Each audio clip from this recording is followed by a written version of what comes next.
Welcome to episode 145 of Soccer Over Gotham, Common Threads edition. We have a great show for all of you. Gary, what do we have in this episode? Gotham is simply a late season team. They are now 11 games unbeaten, and that ties a club record set late last season. We had two games, two 0-0 games across two competitions. We will look at the commonalities and takeaways from both, and we'll look at playoff previews, the ascendance of Josephine Hasbo, and defense wins championships and other things. Gotham advances to the semifinals of the CONCACAF Women's Champions Cup. While we're at it, what is next for Gotham for winning last year's competition? We'll talk about that as well. Then playoffs. We're nearly there. Three games to go. Gotham has all but clinched the playoffs at this point. We're still scoreboard watching in the interim. We will preview an exciting game against KC this Saturday. Can Gotham make a statement and keep the unbeaten streak going? We will see. But first, Ruby, how are you? I'm doing good, doing great. Something really random right now just touched my eyebrow, and it hurts, and it's one of those pimples. Oh, God. The Yeah. worst. I'm just Yeah. glad it's like in my eyebrow so you can't see it, see the Yeah. bump. Yeah. So if I have a lazy eye, it's probably mine. Just kidding. How are you, Gary? I saw you playing pickleball, so you got a head Yes. start on me. Yes, so I started playing pickleball. I think this is the second week. Mm-hmm. Yeah, so I'm so excited. I mean, I played pickleball before, but not really consistently. Okay. So, yeah, but I'm getting better. I'm getting good at pickleball. So, Might take my little to that. Maybe we can do it together. That'd be kind of fun. Get her to yeah, do something athletic. like it looks easy, but yeah, it's a little hard to like, I guess, like the ball placement, like play Hmm. with intention, and at the same time I want to play with power, but yeah, I can't really mix both of them right now since I'm a beginner. I feel like I gotta learn more the placement first Mm-hmm. and then put power. But my partner and I, well, we're not really like partners, but we like to play together most of the time that we go to pickleball because it's like six of us from work. Hmm. Yeah, so we like to play together. He wants us to join a tournament, and I think it will be in November if we play. So I'm gonna look into the details tomorrow, and I'm a little like nervous for this tournament because I don't feel like I'm tournament level. But hey, I'm just gonna challenge myself and like I guess practice really hard till November. Yeah. Yeah, That sounds like fun. All right. I definitely have to try it out. I'll put it in my calendar. Should be fun. you should do Uh, it. You'll like it. I'm sure I will. Probably. I need something to get the competitive juices going back again. We'll see. I am wearing my club over country shirt. I saw Jennifer from Cloud9 wearing it. It brought back some memories. So I had to go dig it out of the dresser. For those Classic.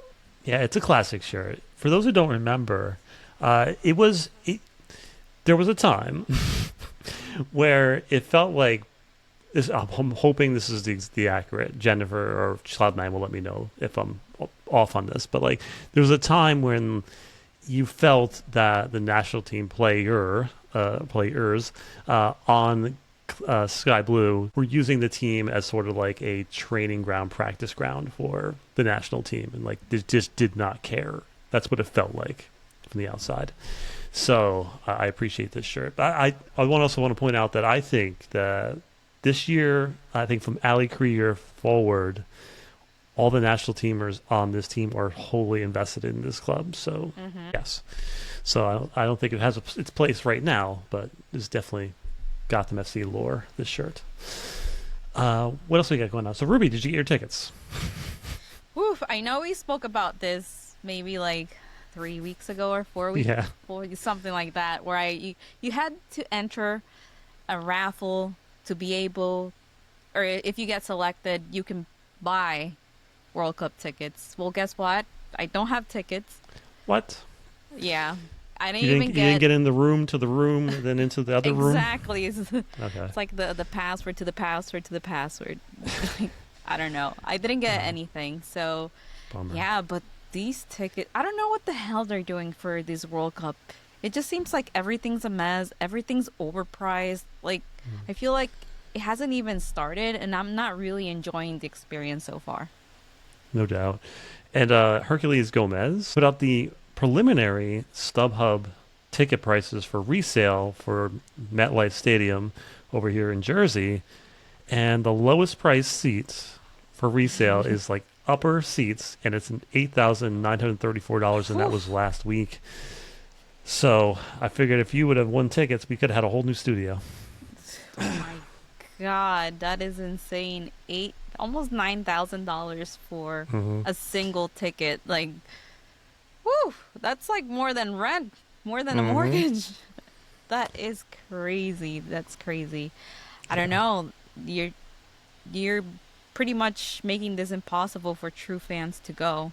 Hmm. These are all people just taking advantage of the fans with all this money. It's ridiculous, honestly. It's such a mess. I thought they were gonna like have some rules about like price gouging these tickets. If they're not doing anything. So you know what? I gonna have a first row ticket for my couch in my living Hmm. room in my 72 inch TV. So yeah. Yeah. Yeah, it seems like everyone who's got tickets is just going to resell them for whatever. So it's Yeah. just like it's the stupidest thing ever. And Yeah. hopefully it's not like that when it gets to the Women's World Cup. And Yeah. Hopefully uh, not. yeah, Yeah. Or go to a bar if you want, the environment. I right. think that'll be better. Ruby, quick trivia question. There's three current Gotham FC players Mm-hmm. that were also on roster for the 2017 Boston Breakers. I mean, I'm gonna go with the oldest. Maybe Sonnet? Nope, No? nope, close. Stangle? There you go. Sting was one of them. She got picked up off waivers, I think, that year for something like that. She was on roster. Lavelle? Lavelle was absolutely one of them. Yes, good guess. And hold on. This player was drafted by the Breakers along Mm, with Anamanu. can't think of the. You gotta tell me. It was Midge. Midge. Wow. Midge, Lavelle, and Stengel were on the 217. Also, again, Anamanu was on that team. Who else from Gotham was on that team as well? I'm trying to remember. Oh, Abby Smith was on that team. Yeah, so Sorboni. yeah, it's crazy. Williams was in the Flash as well. No, So just those three. Yeah. So anyway, find us on social media. Find us on YouTube first, obviously. We're building up there. But then also find us at Over Gotham Pod on Twitter, Soccer Over Gotham on Instagram, Threads, YouTube, everywhere else. Yes, check out us on TeePublic. I have some designs coming soon for more T-shirts, but you can get our merch there. And then before we jump to the show, just real quickly, I just want to say that we fully 100% support Nafisa Collier for speaking out about the WNBA's fight for equity, her fallout from the conversation with the WNBA commissioner, Kathy Engelbert. Basically said that only losers complain about the refs when she complained about the reffing level at the WNBA, and they don't pay for like the top level refs, they pay for like the lower level refs. Then she mentioned that Caitlin Clark should be thanking her stars that she has a platform that she can make $16 million off the court. That the WNBA provides that to her, which was weird. And yeah. also she said that also players should be thanking their lucky stars for the media rights deal that she got them. And the reason why I'm pointing this out, and the reason why we did I started the outside the box part of our podcast, because does that not sound familiar to you, Ruby? Does that not strike as something we've been My, here before? yeah. Oh my God, I can't believe that she said all these things. Mhm. And if you really want the league to keep growing and go to another level, you have to also put like refs of quality, refs that are on the other level, and you have to pay your athletes if you want quality players. If we don't, they might end up just going somewhere else to play if they have a better opportunity, like it happens here with soccer. You see Germa leaving to Europe. You saw Thompson leaving to Europe because they're getting a better salary. They're getting a better experience over there. Yeah, and it's a common thread across all women's sports. So I guarantee you when we talk to the PWHL players and GMs, I guarantee you they're going to have a similar story to what's going on over there. So that's why we need to support each other and make sure that we all lift up each other. And yeah, our rising tide lifts all boats, put it plainly. So just wanted to put that out there. Speaking of other teams, the Sirens got their schedule. They will open up their home schedule at the Prudential Center, which is Nice. 3 minutes from Red Bull Arena, against the PWHL Vancouver team on November 29th, 12 p.m. Eastern. So I'm going to try to get tickets for that. Should be fun. We'll see what happens. They finished the bottom of the table past 2 seasons, so they can only go laterally and up. And also, Ruby, speaking of growth of sports, Gotham FC is averaging around 8,600 fans per match, which is a huge difference from 2 years ago. Yeah. I remember games where it was like 2,000, 3,000, maybe. We got big crowds for like Alex Morgan, but like yeah, that was about this is a pretty good turn of events, and I know it could always get better, and we want bigger crowds, but this is a good sign. Yeah, that's really good for Gotham. Last year, we haven't completed this season, so we still have more numbers to count. But for last season, the highest home attendance was 11,662. That was in June 8th against LA. And then the playoff record attendance was 15,540 people, quarterfinals against Portland Thorns. Hopefully it gets there. And I want to, just want to shout out the team. At least, it's not for lack of trying. Yeah. Gotham is certainly trying. The 5-year price lock on tickets for the Blueprint. Like, I'm not promoting this. It's not like I'm not selling this or whatever, but like, that's pretty darn crazy. I was a ticket holder for the men's Red Bulls team, and every year it seemed to go up like $100, $200 every year. Like, a 5-year price lock on season tickets is pretty ridiculous. They're doing all the right things. Obviously, the most important thing is putting a good product on the field, which they're doing, right? They're winning, they're winning, and they're winning. That's awesome. And the thing with they're like drive a bus to your house, like pick you up. Yeah. The Gotham bus thing is funny. But like, yeah, they're doing everything they can for the most part. So good on the team. Let's get over to these games. We have 2 games, both 0-0, both important. But so I think there were some common things that we should talk about between these games. Then, so I think we should highlight those things. So first, the lineup. No Astaire in either lineup, which is interesting to start. Katie Stengel gets the start both times against Washington. This is I don't know, what do you want to call it? A-, B+ roster. It's still a ridiculous roster, even though it's completely rotated. All the rookies are on the field. Harper, Cook, Hasbo, Shapansky, Duran is out there. Real is in for this one. Then in the second game, we got close to best 11, Freeman, Berninia, Sonnet, Carter. No Real in this one, and no Astaire in this one. Just your thoughts on any of these lineups overall? Yeah. Honestly, I thought it was wild not to see Astaire in either lineup. I don't know. That's crazy to me. Maybe not so in the Washington game. Maybe Amoros just wanted for Astaire to take a break. But I was surprised not to see her start in the next one against Seattle. And we have to remember that Astaire has been carrying this team since the beginning of the season, so I thought it was a little odd. Yeah, I overheard some fans at the stadium like why wasn't Astaire starting? It's like, no, it's the end of the season. Got to get her ready for the offseason. Maybe she's carrying a knock. Who knows? But save her for the playoffs. I don't risk her at this time. But Ruby, the best 11 for Gotham. Tell me if you think this is it, because it's close. Gotham is finding their final form. But I got Astaire up top. I got Yep. Shaw central out left. Then they Mm-hmm. have Midge out right. Midfield, I got Lavelle, I got Hasbo, and I got Howell. And then I got Yes. Real, Sonnet, Carter, and Bernina across the back. Bernina with a question mark, because I question for you again: is it Bernina or is it Freeman?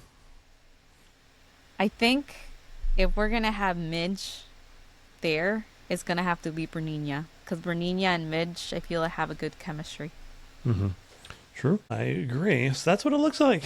I am. Well, let's just talk about what the playoffs are going to look like. And we got previews for both of these games. Washington, on one hand, I don't think there's anything A minus, B plus lineups. However, I don't think there's anything in this game that you're not going to see in the playoffs. And mainly because both these teams are well coached teams. They know exactly who they are, what they want to do from top player on the roster to the bottom player on the roster. They plug and play. They know their roles. They fit in. And I think that both teams were disciplined in this game.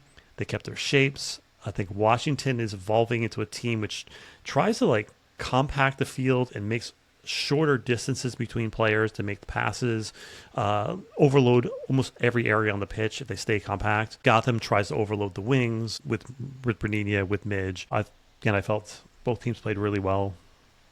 Yeah, I mean, I guess long story short, mission accomplished. Mm-hmm. For this game, they got the point they needed, basically, to clinch the semifinal spot, which is the priority for this game.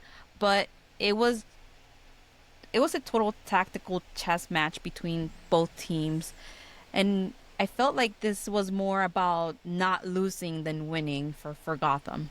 Mm-hmm. Yeah, I mean, one of them. Okay, Juan Carlos came into this game trusting the depth of his bench and his team. He brought. We saw players like Shelby Hogan, Cook, Duran, and they got massive minutes in this match, and they delivered a clean sheet against a really good team. So I think that was good.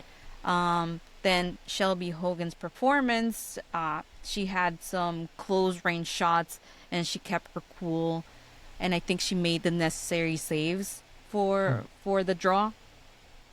And Yeah, then at the that one end, save was big time. That one save. yeah, exactly. And then at the end we had the subs, like the Avengers coming into to the Mm-hmm. field.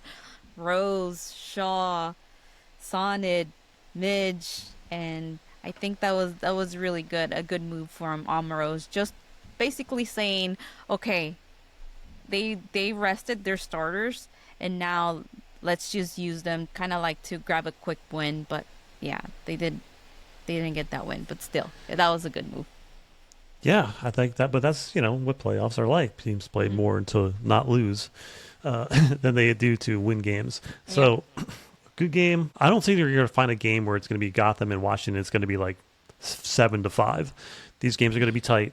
They're going to be on Hmm. the margins, and like last season, we went into penalties. Like that kind of felt like what this one game was heading towards. We got the draw, move on in the Hmm. tournament, which is the most important thing, and Gotham sees themselves into the semifinals of the tournament. Now in Seattle, again, I felt like this is what playoffs look like.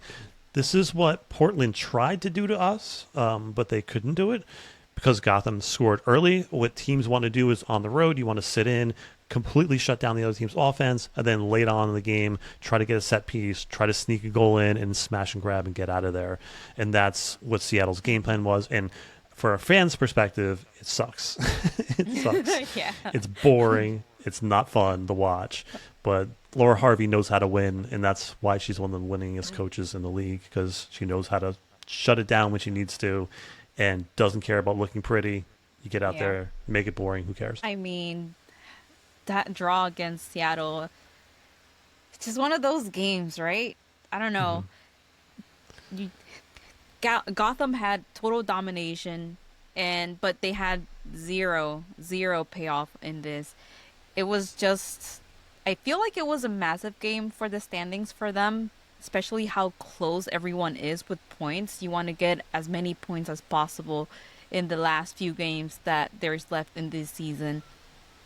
And I mean, it was good that they got a point. They extended the unbeaten streak. That's good. But it felt like they left 2 points on the table that day. Yeah, I agree with you on leaving 2 points on the table. The game should have been Gotham's, and the difference was obviously getting the early goal against Portland.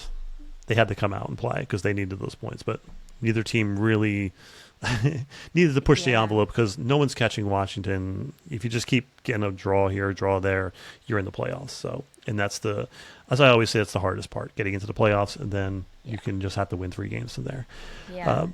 But And Seattle, as you mentioned, hates soccer. That's my takeaway from this game. Negative, you call it negative soccer, you can call it anti-soccer. Seattle just simply did not come to play. They didn't want the ball. They put every player in the box. They had a total of 0.20 expected goals on one shot. And in the stadium, it didn't register as a shot, but on FOTMOB, it registered as one shot on target.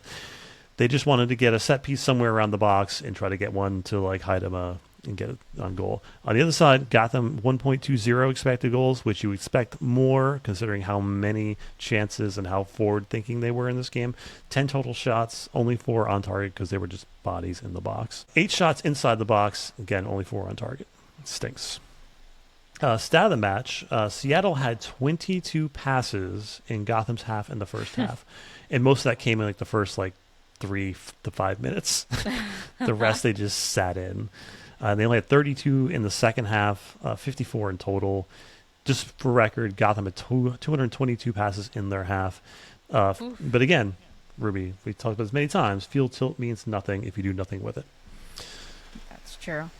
Yeah. The positives of these 2 games is I think we need to talk again about the ascendance of Josephine Hasbo. She looked excellent both these games. She's very smart in her positioning, and as soon as the ball leaves her feet, she is marching to the next transition. Yep. And she's excellent on the defensive side of the ball. She's very tough, Yeah. and she's like a mini alley long, running around, just getting the ball everywhere. My God. Yes. Excellent match for her. That is so true. Like, she's tiny, but she is mighty. She's Yeah. so good on the field. Like you said, she loses the ball, she's already like getting ready for the next play. She really fights for those balls, and I really love that. She tries her hardest. Even if she gets like one toe and she gets it to another Gotham player, that's such a win, even though like she just stays on the floor trying to get up for the next. I just love her so much, and Yeah. hopefully she stays. Yeah, there's a moment in each game where she gets a decent look on target, too. She puts herself in good positions. Smart player. We like her. Sky's the limit for her. Fans voted her player of the match in the first one. And a fan comment, which I thought was pretty good for the first game, from Rob, Panda Rob 91 on Blue Sky, said, Hogan was great. We agree. Hasbro was tough as nails. We agree. Lily had Radcliffe in hell all game. That is true. Lily looked excellent in this match against a tough opponent. Stengel's got another one coming soon. I agree. Duran needs more league run. I agree. It just thinks it's now. Like, now's where they're locking in. I would trust her 100% if she was on the field even in a playoff game. I got no issues with her. But I think her minutes are going to dwindle as we lock in here. And Harper and Cook will be special. That is true. I think Cook has magic in her boots. When she realizes it, she's going to be a special player. A couple times during the game, she'll just cut and dance around 2 or 3 players, and you're just like, okay, what if there's a goal at the end of this? It's going to be amazing.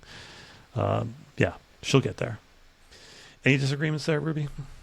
No, everything you said, or Rob said, Yeah. it's pretty much true. Rob knows what he's talking about. Then I think we should talk about defense winning championships. Gotham's defense is locked in, whether you got Duran, whether you got Freeman, whether you got Real, Bernina, whoever's back there, it's locked in. We obviously had Howell in both games, sitting very deep in the second game because Sonnet has been creeping up and entering the midfield and into attacking positions a lot more often recently, which is interesting. But Gotham's defense is second in goals conceded in the regular season, 0.8. Only KC 0.5 is less than them. Second in clean sheets at 11. KC has 14. Second in expected goals conceded, 22.1. KC has 15.5, which is crazy.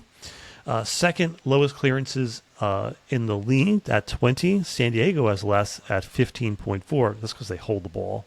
They don't play the ball out at all. First in saves per match, 2.0. KC is second at 2.5. So and is doing the least work of any keeper in the league. Fourth in yellow cards. We got to work on that. We have 32. Utah is tops with 46, and they are just fighting over there. And first in red cards. So we got that going for us. 4. Everybody else is 2 or less. Wow. Okay. We haven't had a red card in a while, so that's a good thing. Let's keep that. But recently, Gotham has given up 2 goals in their last 8 regular season games. That's not too bad. 0 in the past 2. That goal from Bay was like a worldy. We'll give them that. Burgers had 3 saves to make in 3 matches. 0 saves against Seattle on 1 shot, 2 saves against Portland on 4 shots, and 1 save against Bay against 8 shots. Burger is now one of 7 keepers who have kept 10-plus clean sheets in a season, and this is also a club record. And whether it's the first team or second team, this defense is locked in. 1 shot from Seattle. That's the craziest thing. Yeah. And you could tell that, Berger was not really working hard in this game because she did not went down in this game. We usually see her go down to get treatment and the game stops. I think this is the first game she doesn't go down. the tactical. Yes. Yeah, there you go. That is true. Ruby, do you think Gotham needs a mascot? I was at the game. Oof. And they had a bunch of mascots running around. They had the Flamingo from Flamingo, and they had the Carmax Bear running around. Do you think Gotham needs a mascot? It just can't be a bat. I can't. No, that would be a horrible thing running around. I don't know. Like, I want to say yes, but not yet. I feel like I don't know. Not yet. Like maybe when there's more, maybe when there's more fans in the seats. It's true. What do you it can't think? Be a bat. Yeah, it can't be a bat because like that's too Batman on the nose. Like, and I know that would butt up against something. Yeah, the Warner Brothers will be calling pretty quickly. I mean, the bear looks cute. Yeah, the bear's cute. Flamingo was fun. Yeah. I think it'll be fun. I think the kids would love it. I think it would be. It's a different atmosphere. Like Ellie gets to like do her thing every like 5 minutes on the court, but like it would be different. It'd be fun though. I think they should do it. Yeah. Well, what do you think should be the mascot? Fans, comment below. If it's not a bat, what animal should it be? Yeah. I mean, just a cloud. I'm trying to think. Like, what animal? Like a tiger is too tacky, and that would be like, I don't know. Did Sky Blue ever have a mascot? Did they ever have like? It's a good question. Yeah, fans, if you know, let me know. Were they ever associated with any type of animal or thing, or what can we do? So Ruby, Gotham moves on in the tournament. They have still not lost in this tournament because they won it.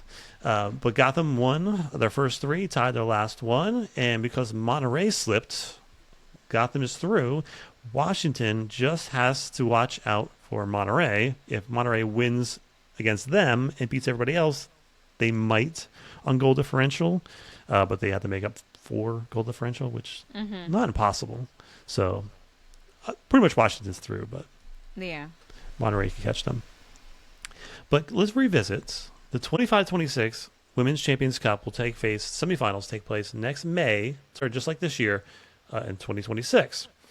So next up for Gotham, because they won it this year, is they will play a South American team in the semifinals of the competition, and this will take place between January 28th and February 1st. So it's going to be a cold, Yeah. lest they go down there, which cuts into the off season. Let these players have a break, but no rest for the wicked or good, and they will play a Conmebol Libertadores Femenina team from South America.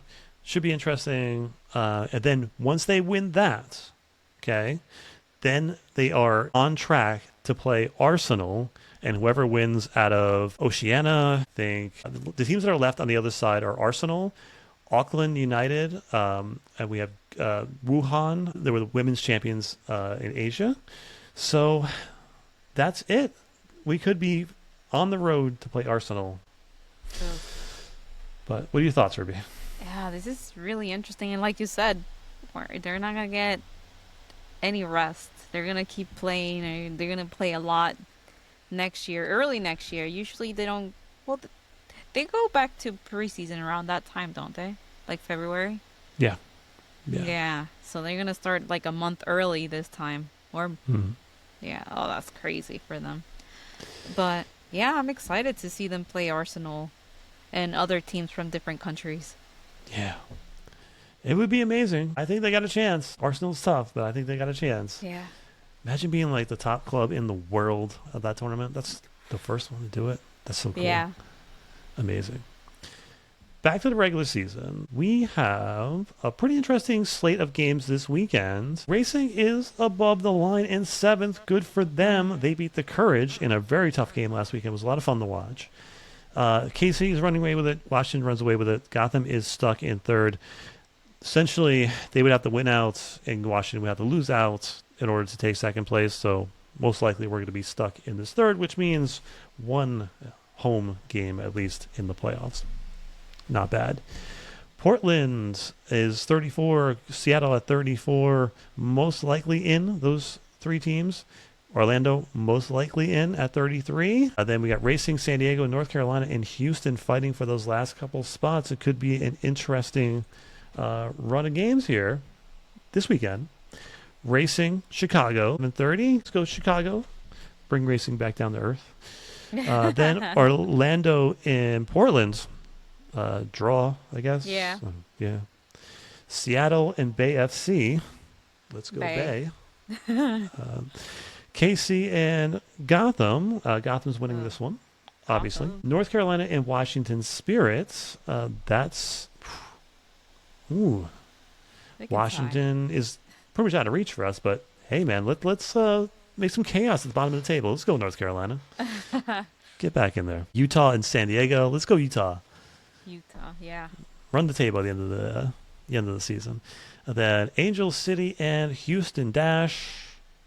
Let's go Yasmin Ryan. Yeah, Houston. Yeah, let's go Houston.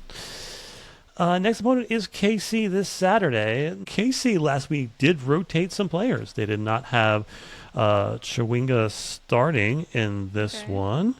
They had Ali Sentnor out there, Long, Hopkins, Hutton. So it's a pretty rotated lineup, so I expect them to rotate again. They may take a little bit more seriously with Gotham coming to town. But your thoughts on KC? It's going to be a tough team. Number 1 team. They already clinched the playoffs and won the Shield.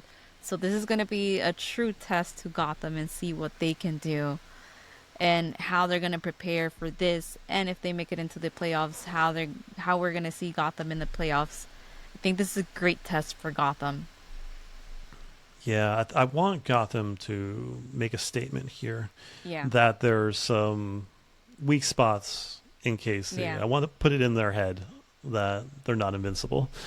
Put that bad taste in their mouth as we roll into town, get a win, and get out of there. Exactly. You know how much confidence that will give the team if they win this game? Mm-hmm. Ooh. Yeah. Yeah. Yeah. KC's having too much fun right now, so let's bring him down a peg. Yeah. Let's end the party. Yeah. Indeed. They are a tough team. They're good against everybody. It's a ridiculous lineup. So I expect Gotham to do well on the wings. I expect them to Mm-hmm. get crosses in.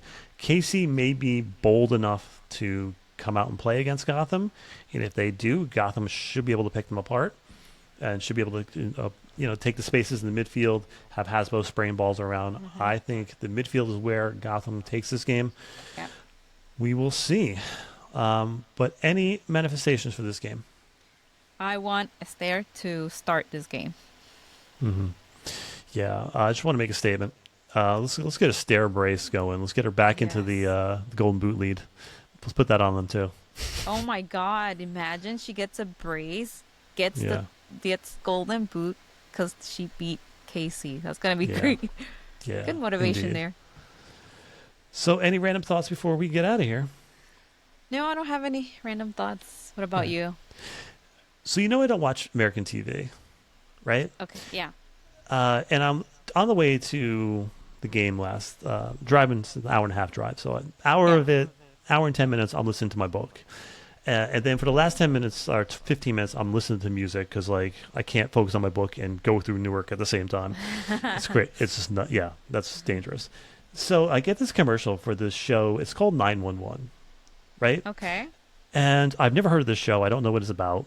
And the commercial goes 911 operators, they have seen and heard everything. I'm like, okay. And it's this season, they're going to do something they've never been before. It's like, okay, cool. Yeah. It's they're in space. What the? And I was like, what? I almost had to pull the car over. I was like, what? 911 operators in space? I think. I mean, if we have a space army, I guess 911 in space doesn't sound too crazy. I was like, they talk about jump the shark is when a show goes there's something happens and it changes the show and it's never the same after that. I feel like if you're in a board meeting and your show is 911 operators and you're at the point where someone's I don't know, space? Maybe. What's your address?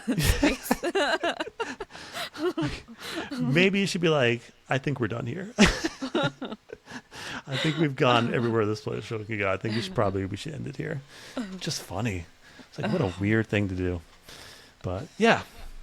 So. Oh goodness. So there's that. So we will see you all next week on the other side. Ruby will be running the social media for this game. I'll be at a roller derby game with my little.